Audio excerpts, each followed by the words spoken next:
মাদ্রাসা ছাত্রীকে ধর্ষণের পর হত্যা করলেন যুবক। দর্শক, ঘটনাটি ঘটেছে গাজীপুরে। এ বিষয়ে বিস্তারিত থাকছে ভিডিওতে। গাজীপুরের পুবাইলে মাদ্রাসা ছাত্রী এক শিশুকে ধর্ষণের পর ডোবার পানিতে ফেলে হত্যা করেছে প্রতিবেশী এক যুবক। ঘটনার পরদিন পুলিশ ওই শিশুর লাশ ডোবা থেকে উদ্ধার করে। এ ঘটনায় পুলিশ ধর্ষককে গ্রেপ্তার করেছে। গ্রেপ্তারকৃত যুবক ধর্ষণ ও হত্যাকাণ্ডের দায় স্বীকার করে আদালতে স্বীকারোক্তিমূলক জবানবন্দি দিয়েছে। রোববার জিএমপির পুবাইল থানার ওসি জাহিদুর রহমান এই তথ্য নিশ্চিত করেছেন। আদালতে দেওয়া জবানবন্দিতে আব্দুল্লাহ জানায়, ঘটনার দিন নূপুর আক্তার ও তার প্রতিবেশী মরিয়ম এবং আব্দুল্লাহ সকলেই ওই ডোবার পানিতে গোসল করতে নামে। মরিয়ম গোসল শেষে বাড়ি ফিরে গেলেও নূপুর এবং আব্দুল্লাহ ডোবার পানিতেই ছিল।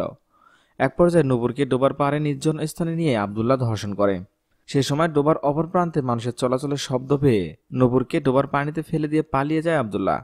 এতে পানিতে ডুবে মারা যায় ধর্ষণের শিকার নূপুর। গ্রেপ্তারকৃত আব্দুল্লাহ গাজীপুর পুবাইলে মাজুখুন পশ্চিমপাড়া এলাকায় ভাড়া বাসায় বসবাস করত। দর্শক, এই ধর্ষকের কি শাস্তি আপনারা আশা করছেন? জানতে চাই আপনাদের মূল্যবান মতামত। ধন্যবাদ সবাইকে।